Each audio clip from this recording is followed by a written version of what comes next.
우리는 지난 주일부터 바울이 밀레도에서 에베소 교회 장로들에게 남긴 마지막 유언이라고 할 수 있는 고별 설교의 내용을 살펴보고 있습니다. 바울의 고별 설교는 자신이 아시아에 첫 발을 내린 이래 온갖 시련과 도전 속에서도 자신이 어떻게 살아왔는지, 그리고 주님의 정인으로 어떻게 주님을 섬겨왔는지 여러분도 다 안다는 말로 시작이 되었습니다. 바꾸어 말하면 바울은 에베소 교회 장로들이 지난 3년 동안 자신을 보고 겪어 체득에서 알고 있는 자기 삶의 이력서들을 그들의 삶에 다시 한번 상기시켜주는 것으로 고별 설교를 시작했습니다.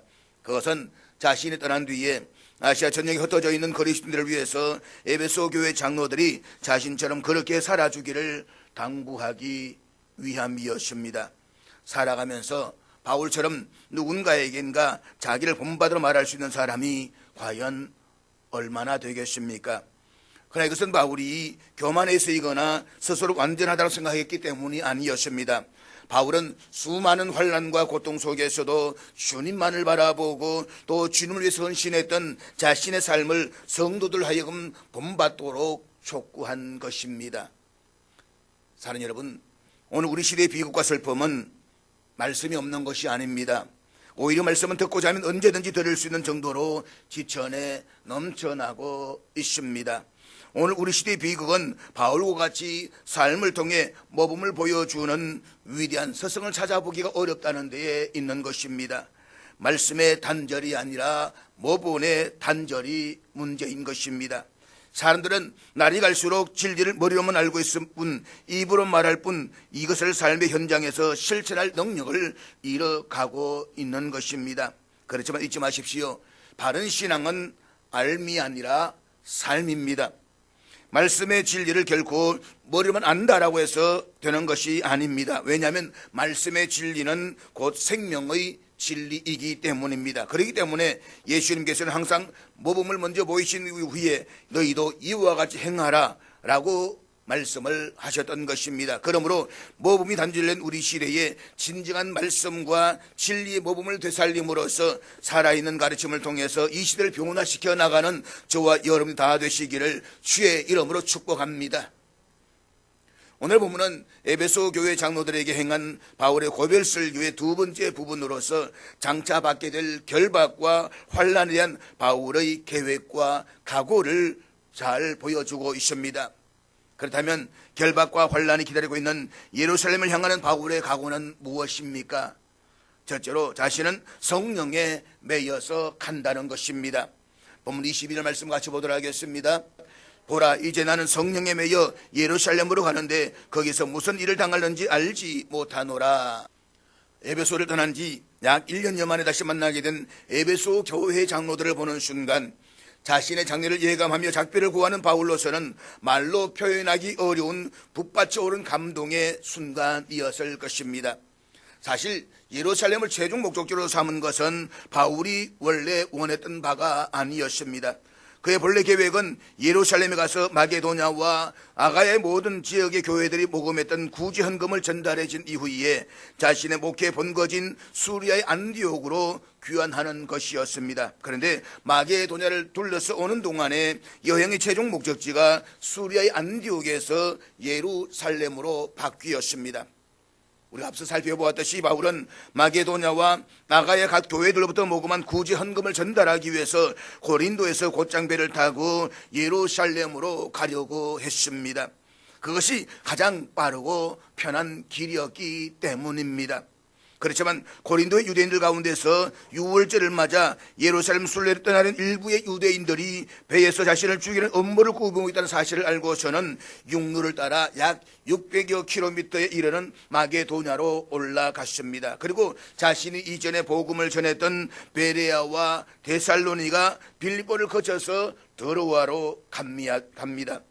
그런데 이 각성을 거칠 때마다 성령께서 바울에게 내가 예루살렘으로 올라가면 너를 기다리고 있는 것은 결박과 환난이다 라고 계속해서 예고해 주셨습니다.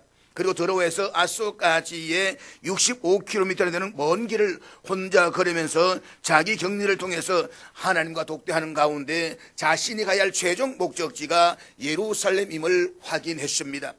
이 사실을 깨닫는 것이 바울은 수레 안디옥을 최종 목적지 삼았던 자신의 의지를 다 내려놓고 성령께 제3차 전도 여행의 최종 목적지 정해 주신 예루살렘을 그대로 받아들였습니다. 그래서 바울은 에베소 교회 장로들에게 이 사실을 놓고 이렇게 고백했던 것입니다. 이제 나는 성령에 매여 예루살렘으로 간다. 여기서 우리말로 매여라는 헬라어는 육체적인 매임뿐만 아니라 영적 세력에 사로잡혀 있는 상태를 가리킵니다. 특히 본문에서 완료 수동태 분사로 세워졌는데 이것은 바울의 마음이 이미 성령에 사로잡혀 있었음을 나타내고 있는 것입니다. 한마디로 성령께서 자신을 예루살렘으로 이끌어가고 계신다는 것입니다. 그렇다고 해서 바울이 성령의 이끌림에 억지로 끌려갔다는 의미가 아닙니다. 물론 바울이 성령의 강권하심에 따르기는 하였지만 그 자신도 그 길을 가고자 열망하였습니다. 그의 최고의 목적은 어떤 상황에서든 자신의 목숨을 지키는 것이 아니라 자신의 목숨을 내놓으면서까지도 주님의 복음을 전하는 것이었기 때문입니다. 그런데 바울은 이처럼 성령에 이끌려 예루살렘을 향하고 있으면서도 거기에서 무슨 일을 당하는지 알지 못한다라고 했습니다. 이것은 바울이 지금 오리 뮤중에 미궁 속으로 빠져들고 있다라는 말이 아닙니다. 본문 23절에 보면 바울은 이때 예루살렘에서 무슨 일이 벌어질 것인지를 이미 알고 있었습니다. 그럼에도 바울이 거기에서 무슨 일을 당할는지 알지 못한다라고 고백했던 것은 자신의 예루살렘 행위 자기 영광이나 안위를 위함이 아님을 역설적으로 강조하기 위함이었던 것입니다. 그래서 본문 23절 말씀 우리 같이 보도록 하겠습니다. 오직 성령이 각성에 있어 내게 정언하여 결박과 환난이 나를 기다린다 하시나. 바울은 자신의 예루살렘 행위 결박과 환난이 기다리고 있는 길임을 잘 알고 있었습니다. 여기서 우리말로 결박이라는 헬라어는 쇠사슬이나 끈으로 속박당한 상태, 즉 투옥을 의미합니다. 따라서 결박과 환난이 기다린다라고 하는 것은 문자 그대로 바울이 하나님의 복음을 전하기 위해서 계속적으로 나아갈 때에 앞으로 경험하게 될 감옥 생활과 그로 말미암은 극심한 고난을 가리킵니다. 더구나 우리말로 기다린다라는 헬라어는 현재형으로 쓰여져서 바울이 만나게 될 결박과 환난이 단순히 일회적으로 경험하게 될 사건이 아니라 지속적으로 경험하게 될 사건임을 나타내고 있는 것입니다. 그런데 이것은 바울의 예감이나 예측이 아니었습니다.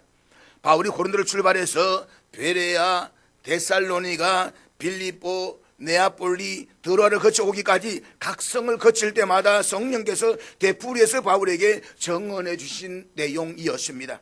성령께서 그렇게 정언하셨다면 바울은 예루살렘을 포기하지 않는 한 그 길 위에서 반드시 투옥과 죽음의 고난을 당할 수밖에 없습니다. 바울이 1년 6개월 동안 머물렀던 고린도 교회를 떠난 후에 거짓 교사들이 가만히 들어와서 베드로와 예루살렘의 사도들은 칭송했지만 바울은 폄하했습니다. 그들은 바울이 참된 사도가 아니라는 것이었습니다. 때문에 바울은 고린도후서 11장 23절 이하에서 자신이 참된 사도로서 그리스도를 위해 고난받은 일들을 부득이 자랑하지 않을 수가 없었습니다. 나는 그들보다 더 열심히 일했고 그들보다 더 자주 투옥되었고 매도 셀 수 없을 만큼 많이 맞았고 죽음의 고비도 여러 차례 넘겼습니다 라고 시작되는 그가 당했던 수많은 고난은 한 사람이 감당하기에는 너무 충격적일 정도로 극심하고 많습니다. 사랑하는 여러분, 만일 주님을 위해서 바울이 겪었던 모든 일들의 절반을, 아니 그 가운데 하나라도 우리가 겪어야 한다라고 한다면 우리가 어떤 태도를 보이는지 저는 궁금합니다. 바울은 고린도서 9장 1절에서 밝히듯이 그는 노예가 아닙니다. 그러다 해서 자기 의지나 판단이 전혀 없는 목숨고 가던 존재도 아니었습니다. 그는 자유자입니다. 로마서 7장에서 고백하고 있듯이 그의 내면에는 하나님을 사랑하고 하나님의 법을 행하는 자아와 또 자기를 사랑하고 악을 행하려는 자아가 서로 충돌하고 있다라고 했습니다. 그러니까 바울도 우리와 똑같은 성정을 가진 사람이라는 것입니다. 그도 자신의 생명이 아까운 줄을 알고 있습니다. 결박 환난이 무엇을 의미하는지도 알고 있었습니다. 여러분, 믿음은 해석이라고 했습니다. 자신의 지면 현실을 어떻게 해석하는가라고 하는 것이 바로 그 자신의 믿음입니다. 그렇기 때문에 그런 성령의 거듭된 예고에 감사를 드리면서 예루살렘을 가지 말라는 뜻으로 해석을 해서 얼마든지 예루살렘행을 피할 수도 있었습니다. 그렇지만 그는 예루살렘으로 갑니다. 그것도 질질 끌려가듯이 억지로 마지못해서 가지 않습니다. 서둘러서 갑니다. 서둘러서 가기 위해서 들러보고 싶은 에베소 교회도 들르지를 않습니다. 해서 지금 밀레도에서 에베소 교회 장로들을 불러놓고 마지막 설교를 하고 있습니다. 바울은 자신이 그렇게 하는 이유가 성령의 매임을 받았기 때문이라고 했습니다. 그렇습니다. 하나님의 사람은 자기 몸이 원하는 것을 자기 마음대로 결정하는 사람이 아닙니다. 비록 그것이 내 몸에 고생이 있고 환난이 있을지라도 주님께서 원하시면 그 길을 걸어가는 사람이 바로 하나님의 사람입니다. 잊지 마십시오. 만일 우리가 바울처럼 그리스도를 위해서 모든 일을 행하고 역경과 시험들을 넉리 기꺼이 당하기를 배우지 않는다면 우리 주님과 함께 나란히 머물 수 있는 저 영원한 천국에 나아가지 못할 것입니다. 그러므로 우리도 자기 몸이 원하는 바가 아닌 성령에 매여서 성령의 이끄심을 따라 살아갈 수 있기를 주의 이름으로 축복합니다.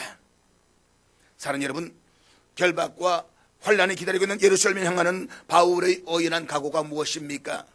둘째로 주 예수께 받은 사명 앞에 자신의 생명 조금도 귀한 것으로 여기지 않겠다는 것입니다. 본문 24절 말씀 같이 보도록 하겠습니다. 나의 달려갈 길과 주 예수께 받은 사명 곧 하나님의 은혜의 복음을 증언하는 일을 마치려 하면은 나의 생명조차 조금도 귀한 것으로 여기지 아니하노라. 바울은 결박과 환난이 기다리고 있는 예루살렘 행을 자신이 달려갈 길이라고 했습니다. 반드시 가야 할 인생 노정이라는 말입니다. 바울은 왜 그 길을 가야만 하는지 그 이유도 분명히 알고 있었습니다. 그것은 주 예수께 받은 사명 곧 하나님 은혜의 복음을 증언하는 일을 마치기 위함이었습니다. 그리고 바울은 주님께 자신에게 부여하신 복음 증송을 마치기 위해서는 자신의 생명조차 조금도 귀한 것으로 여기지 않는다라고 고백했습니다. 자신의 생명조차 귀한 것으로 여기지 않는다는 것은 나머지 것들은 두말할 필요도 없는 것입니다. 이런 심정을 지닌 바울이었기에 예루살렘 행이 결박과 환난이 기다리고 있는 길임을 뻔히 알면서도 바울은 그 길을 주저하거나 회피하지 않았습니다. 고난이 자신에게 임할 것을 뻔히 알면서도 자신이 완수할 사명을 위해서 그 길을 거부하지 않았던 바울의 태도는 마치 십자가의 고통을 바라보시면서도 예루살렘을 올라가기를 주저하지 않았던 예수님의 모습을 연상하게 됩니다. 6월절 앞두고 예루살렘 올라가시는 예수님은 그것이 마지막 길임을 아셨습니다. 그래 불구하고 온 인류를 구원하시려는 성부 하나님의 뜻을 이루게 드리기 위해서 예수님은 기꺼이 그 길을 걸어가셨습니다. 그렇습니다. 하나님의 사람들은 고난의 십자가를 피하려고 해서는 안 됩니다.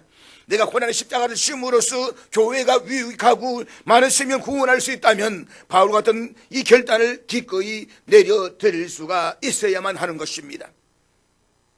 사랑하는 여러분, 바울이 고백한 것처럼 나는 나의 생명을 조금 더 귀한 것을 여기지 않는다라고 말할 수 있는 사람은 거의 없습니다. 우리는 가능한 이 땅에서 좀 더 오래 살기를 원합니다. 그래서 우리는 생명을 연장하기 위해서 운동도 하고 좋은 약도 복용합니다. 이것은 우리가 삶을 얼마나 소중하게 여기는가를 극명하게 보여줍니다. 만약 바울이 성에 거듭된 결박과 환난의 예고를 듣고서 예루살렘행을 피해버렸다고 한다면 어떤 결과가 초래되었겠습니까? 아마도 바울은 육체적으로는 결박과 환난의 위험에서 벗어나서 편안함과 안일함을 누렸을 것입니다. 하지만 바울은 자신을 결박과 환난의 길로 불러내신 하나님을 자신의 의지로 외면한 미련과 무지를 범하는 어리석은 인간으로 전락해버리고 말았을 것입니다.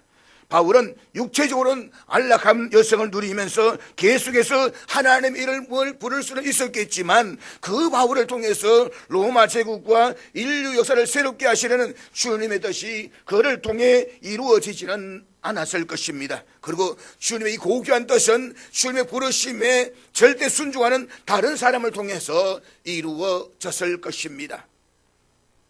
사랑하는 여러분, 본문의 위대한 선포를 한 바울은 지금 홀로 골방이나 산속에서 외친 것이 아니었습니다.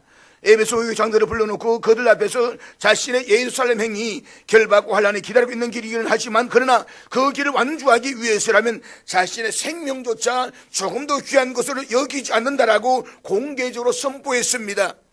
도대체 그 의도가 무엇이겠습니까? 한마디로 말해서 여러분도 그렇게 살아달라는 것입니다. 그것이 바른 믿음이라는 것입니다. 그런 믿음의 사람들에 의해서 사회와 역사의 미래가 새로워진다는 것입니다. 당시 에베소는 오늘날의 튀르키예 대륙인 소아시아 반도에서 가장 큰 도시였습니다.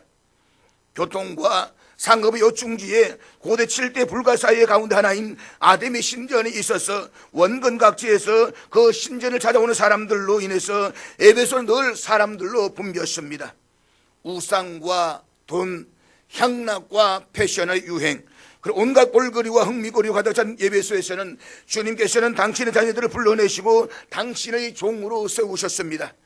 우상의 도시, 만몬의 도시, 향락의 도시, 타락의 도시 에베소에서 당신의 정인으로 삼으시기 위함이었습니다. 구원받은 에베소 교회 장로들 입장에서 본다면 그것은 온갖 시련과 고난의 길이었습니다. 그래서 지금 바울은 그들에게 그래도 그 길을 포기하지 말라고, 그 길로 여러분들을 불러내신 주님을 포기하는 것이라고, 주님께서 여러분을 이 길로 불러내신 이상 반드시 그 결과를 책임져 주실 것이라고, 그러므로 이 길을 완주하기 위해서 두려움 없이 여러분의 생명을 던지라고 지금 역설하고 있는 것입니다. 바울은 다메섹 도상에서 부활의 주를 만난 이후 복음을 전하는 자신의 소명을 어느 한순간이라도 소홀히 여겼던 적이 없었습니다. 바울은 주님께로부터 받은 복음 전하는 사명을 온전히 감당할 수만 있다면 자신의 생명조차도 기꺼이 내놓기로 각오하였던 것입니다. 그는 매 순간 하나님의 부르심에 순종해야 한다는 절박한 마음을 가지고 살아왔습니다. 그리고 이제 바울은 자신이 그렇게 가르쳤고 그렇게 외쳤던 이 복음 전도의 사역을 에베소 장로들이 계속 이어받아서 감당해 주기를 바라면서 그 책임을 그들에게 넘겨주려고 하고 있는 것입니다. 왜냐하면 그것이 십자가에 못 박혀 죽으시고 부활하신 주님을 위한 가장 영광된 길이기 때문인 것입니다. 결박과 환란이 기록이 있는 예루살렘을 향한 바울의 결단과 각오가 무엇이겠습니까? 셋째로, 이제는 여러분이 내 얼굴을 다시 못할 줄을 안다는 것이었습니다. 본문 25절 말씀 같이 보도록 하겠습니다. 보라, 내가 여러분 중에 왕래하며 하나님의 나라를 전파하였으나 이제는 여러분이 다 내 얼굴을 다시 보지 못할 줄 아노라. 헬라 원문을 보면 보라에 이어지는 바울의 말은 헬라 원법상 우리말 성경과 순서가 다릅니다. 헬라 원문을 보면 바울은 먼저 내가 알고 있다라고 말을 했습니다. 바울이 굳이 1인칭 주어인 나를 사용해서 내가 알고 있다라고 말을 한 것은 이성 사람 그 누구도 아닌 바울 자기 자신인 내가 바로 알고 있음을 강조하기 위함이었습니다. 바로 그토록 강조하고 있던 원문의 뉘앙스를 그대로 살려서 본문을 우리말로 옮기면 바울은 이렇게 말한 셈이 되는 것입니다. 자, 이제 보십시오. 나는 알고 있습니다. 여러분을 찾아다니면서 하나님의 나라를 전했던 내 얼굴을 여러분이 다시는 보지 못할 줄을 나는 알고 있습니다. 바울은 예루살렘에서 죽임을 당할 것이라고 예상했기 때문에 이 땅에서는 그들을 다시 만나지 못할 것이라고 확신했습니다. 그래서 지금 바울은 함께 수고하고 교제했던 에베소 교회 장로들에게 전한 마지막 인사라고 생각했습니다. 하지만 에베소 교회 장로들은 이번 작별이 이 세상에서의 바울과의 영원한 이별임을 아직도 절감하지 못하고 있었습니다. 그래서 바울은 보라라는 단어와 함께 사용하지도 않아도 이 1인칭 주어인 나를 사용하면서까지 여러분이 나의 얼굴을 다시는 보지 못하게 될 줄을 내가 안다라고 강조하고 있는 것입니다. 이 시간에 우리가 주목하고자 하는 것은 바울이 이 땅에서의 영원한 작별, 즉 죽음을 자신의 얼굴을 보지 못하는 것으로 정리하고 있다는 것입니다. 만약 우리 모두의 몸에 얼굴이 붙어 있지 않다라고 한다면 우리에게 누가 누구인지 분간할 수 있는 길은 없을 것입니다. 우리의 얼굴은 각자 우리 자신이 누구인지 우리의 정체성을 밝혀주는 절대적 기준입니다. 더욱이 얼굴에 번진 말은 얼꼴이라고 했습니다. 얼은 우리의 영혼을 뜻합니다. 그러니까 얼굴은 영혼의 꼴, 즉 보이지 않는 영혼의 상태가 어떤지 눈에 보이게끔 꼴이 드러난 곳이 바로 얼굴이라는 것입니다. 이런 의미에서 얼굴은 우리의 신체의 한 부분이 아니라 바로 우리 자신인 것입니다. 사랑하는 여러분, 죽음이 무엇인지를 아십니까? 죽음은 당사자의 얼굴을 이 땅에서 다시는 보지 못한다는 것입니다. 아무리 보고 싶어도 죽어 장례를 치른 사람의 얼굴을 다시는 볼 수 없습니다. 죽음은 얼굴을 다시 못하는 것이니 그 사람 얼굴을 이루고 있던 그의 입에서 나오는 말도 다시는 들을 수가 없습니다. 죽음은 다시는 얼굴을 보지 못하는 것이니 그 사람 귀에서 나의 말을 다시 담아줄 수도 없습니다. 죽음은 다시는 얼굴을 보지 못하는 것이니 그 사람 눈앞에서 다시는 웃어줄 수도 없습니다. 이것은 나는 살아있고 다른 사람이 죽었을 경우의 이야기입니다. 내가 죽으면 모든 것은 반대가 됩니다. 나는 사람입니다. 질병에 걸려도 지체의 일부가 마비되어서 수족을 제대로 사용하지 못해도 나이가 들어서 육체가 쇠퇴해도 우리 각자는 모두 저마다 나는 사람입니다. 하지만 나의 코끝에서 호흡이 멎는 그 순간부터 나는 사람이 아니라 시체가 된다고 했습니다. 내 코끝에서 호흡이 멎었다고 해서 당장 내 몸에서 얼굴이 사라지는 것은 아닙니다. 내 몸이 관 속에 뉘어지고 관 뚜껑이 덮어져도 내 얼굴의 입과 귀와 눈은 그대로 붙어 있습니다. 그런데도 호흡이 멎는 그 순간부터 내가 더 이상 사람이 아니라 시체인 것은 그 중요한 얼굴, 눈과 귀와 입이 작동이 완전히 정지되어져 버렸기 때문인 것입니다. 그래서 나는 내 입으로 다시 사랑하는 사람에게 사랑한다라고 말할 수가 없습니다. 사랑하는 사람들이 내 곁에서 아무리 소리쳐 불러도 나의 귀는 다시는 그 음성을 들을 수가 없습니다. 나의 눈도 사랑하는 그 사람의 어떤 모습도 더 이상 볼 수가 없습니다. 우리말로 얼굴을 가리키는 헬라어는 눈이 얼굴의 중심입니다. 내가 엉뚱방향으로 얼굴을 돌린다는 것은 실은 나의 눈길이 옮기는 것입니다. 나의 눈은 내가 사랑하는 사람을 따라서 내 관심이 있는 곳을 향해서 움직입니다. 내 눈의 움직임이 곧 내 얼굴의 움직임입니다. 눈은 마음의 창입니다. 그래서 내가 세상의 언어로 표현할 수 없는 내 마음을 나의 눈으로 상대에게 전하기도 합니다. 같은 이치로 나는 상대의 눈을 통해서 상대방의 마음을 읽을 수도 있습니다. 그러나 죽음은 이 중요한 얼굴의 눈과 귀와 입의 모든 작동을 완전히 그리고 영원히 정지시켜 버립니다. 바울이 에베소 교회 장로들에게 마지막 유언을 남기면서 여러분이 다시는 나의 얼굴을 보지 못할 것이라고 자기의 죽음을 빗대어서 말을 했습니다. 사랑하는 여러분, 바울이 이 마지막 유언을 통해서 에베소 교회들 장로들의 마음속에 새겨주고자 했던 메시지는 무엇이었겠습니까? 그러므로 나의 얼굴을 지금 똑바로 쳐다보라는 것입니다. 한 단계 더 나아가서 에베소 교회 장로들 여러분들도 앞으로 나와 같은 얼굴로 살아달라는 것입니다. 그렇다면 이런 유언을 남기는 바울은 대체 어떤 얼굴을 지니고 있었습니까? 본문 25절을 따르면 바울의 얼굴은 사람을 찾아다니면서 하나님 나라를 전하는 복음자의 얼굴이었습니다. 그리고 바울은 계속해서 26절에 이렇게 말씀하고 있는데 우리 다 같이 읽도록하겠습니다. 그럼 오늘 여러분에게 정언하거니와 모든 사람의 피에 대하여 내가 깨끗하니. 바울은 오늘이라는 날을 강조하고 있습니다. 오늘이 지나면, 지금 이 순간이 지나면 에베소 교회 장로들이 다시는 자기 얼굴을 보지 못할 것을 바울 그만은 알고 있었던 것입니다. 따라서 바울은 그들에게 자신의 얼굴을 마지막으로 보여주면서 모든 사람의 피에 대해서 내가 깨끗하다라고 선언했습니다. 그리고 이어지는 27절에 이렇게 말씀하고 있는데 같이 보도록 하겠습니다. 이는 내가 꺼리지 않고 하나님의 뜻을 다 여러분에게 전하였습니다. 이 말씀은 구약의 에스겔서에 기록된 말씀에 근거해서 바울 자신이 하나님께 받은 복음 전파의 사명을 최선을 다해서 감당했다는 선언입니다. 에스겔서 33장 2절 4절까지 말씀을 우리 같이 보도록 하겠습니다.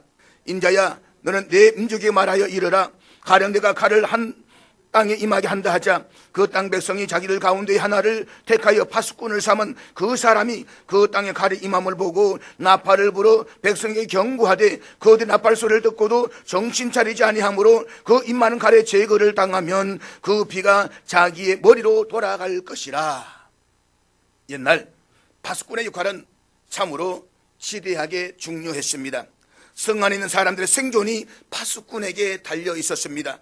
산이 많은 우리나라와는 달리 지평선까지 보이는 광야가 많은 중동에서는 아득히 먼 지평선에 적군이 나타나는 것을 보고 파수꾼이 나팔을 불면 적군이 성 앞에까지 이르기서 대오를 갖추어서 공격을 하기까지는 며칠씩 걸렸다라고 합니다. 그러므로 성 안에 있는 사람들은 파수꾼의 나팔 소리를 듣고서 전열을 가다듬어서 전쟁을 하려 하든가 아니면 더 큰 성으로 도피하든가 충분한 시간적 여유를 가질 수가 있었습니다.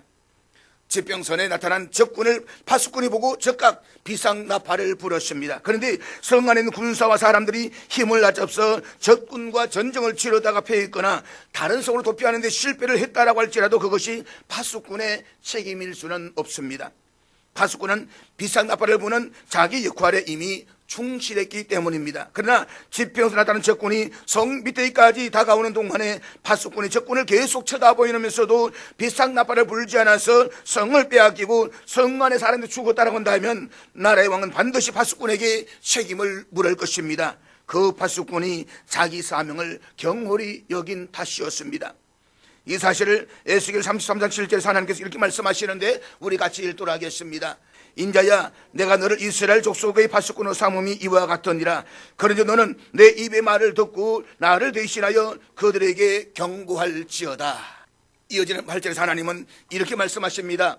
내가 악인에게 말하기를 너는 반드시 죽을 것이다 라고 하였는데도 네가 그 악인에 대하여 말하기를 그가 악한 길을 버리고 떠나도록 경고하지 않으면 그 악인은 죄신의 죄가 있어서 죽을 것이지만 그 사람이 죽은 책임은 내가 너에게 묻겠다. 하나님께서 많은 사람 가운데서 한 사람을 특별히 불러서 선지자로 세우시는 것은 그 자신만이 말씀을 독점해서 자기 영달과 안위를 이용하라고 하심이 결코 아닙니다. 그 사람을 당신의 말씀의 파수꾼으로 삼으시기 위함인 것입니다. 시시각각으로 다가오는 죽음을 내다보면서 여러분들이 그렇게 살면 반드시 하나님의 심판을 받을 수밖에 없다고 하나님께로 돌아오라고 말씀에 비상나팔을 불게 하기 위함인 것입니다. 선지자가 말씀의 파수꾼 역할을 충실히 이행했는데도 누군가가 그 선지자의 말을 가벼이 듣고 멸망했다면 그것은 선지자의 책임이 아닙니다. 그러나 선지자가 죄와 사망에 빠져있는 사람들에게 비상나팔을 불지 아니함으로써 누군가가 멸망한다라고 한다면 하나님께서는 반드시 그 책임을 선지자에게 물으시겠다는 것입니다. 그 선지자는 파수꾼의 사명을 가벼이 여겼기 때문입니다. 지금 바울은 에베소 교회 장로들을 불러다 놓고 그들에게 이 세상 마지막 유언을 남기면서 에스겔서 이 말씀을 인용하면서 자신을 복음의 파수꾼으로 묘사하고 있습니다. 바울은 지금 자기 앞에 있는 에베소 장로들을 포함해서 에베소 사람들뿐만 아니라 오늘 튀르키예 대륙의 서부 지역인 아시아 각지 사람들 찾아다니면서 복음을 전했습니다. 그 복음의 핵심은 십자가에서 인간의 죄값을 치루어 주신 예수 그리스도만이 영원한 구원자이시며 영원한 생명이라는 것입니다. 2000년 전 우상과 만문의 노예로 살던 사람들에게 복음을 전한다는 것은 많은 고난과 장애물이 있었지만 바울은 복음의 파수꾼의 사명을 감당하기 위해서 그 무엇에도 구속당하거나 구애받지 않았습니다. 그래서 바울은 지금 모든 사람의 피해에 대해서 자기 자신은 깨끗하다라고 선언하고 있는 것입니다. 바울의 이 선언을 문자적으로 이해한다면 바울이 복음의 파수꾼의 역할을 충실히 이행했으므로 누군가가 복음을 듣지 않고 멸망한다라고 할지라도 그것이 바울의 책임은 아니라는 것입니다. 바로 이 시점에서 우리는 바울이 그토록 강조했던 바를 명료하게 파악할 수가 있습니다. 바울이 에베소 교회 장로들에게 다시는 보지 못할 자신의 얼굴을 똑똑히 보라고 요구했던 바울의 그 얼굴은 바로 복음의 파수꾼의 얼굴이었습니다. 파수꾼이라고 해서 늘 감미로운 이야기만 하는 것은 결코 아닙니다. 죄와 사망으로 멸망해서 치닫고 있는 어리석은 사람들 깨우기 위해서 권면과 질타의 비상나팔도 불어야만 합니다. 온통 세상을 집어삼키려는 어둠의 세력에 맞서 싸우기도 해야만 합니다. 하지만 그 영혼이 복음에 사로잡힌 복음의 파수꾼의 얼굴은 세상과는 구별된 얼굴입니다. 구별된 파수꾼의 얼굴, 파수꾼의 눈과 입과 귀가 세상을 살리고 새롭게 세우는 생명력과 감화력을 지니는 것입니다. 다메섹 도상에서 주님의 부르심을 받은 이후로부터 로마에서 참수형을 당해서 죽을 때까지 바울이 견지했던 얼굴은 바로 복음의 파수꾼의 얼굴이었습니다. 그러므로 바울이 자신의 모든 피해에 대해서 깨끗하다라고 선언하는 깊은 뜻은 사람이야 죽든지 말든지 자기와는 아무 상관이 없다는 그런 책임 회피가 아니라 에베소 교회 장로 여러분들도 복음의 파수꾼의 얼굴로 살아달라고 당부하는 데에 있는 것입니다. 인간을 사랑하는 사람만이 인간을 위해서 그 영혼이 복음에 사로잡혀 복음의 파수꾼의 얼굴로 살아갈 수가 있습니다.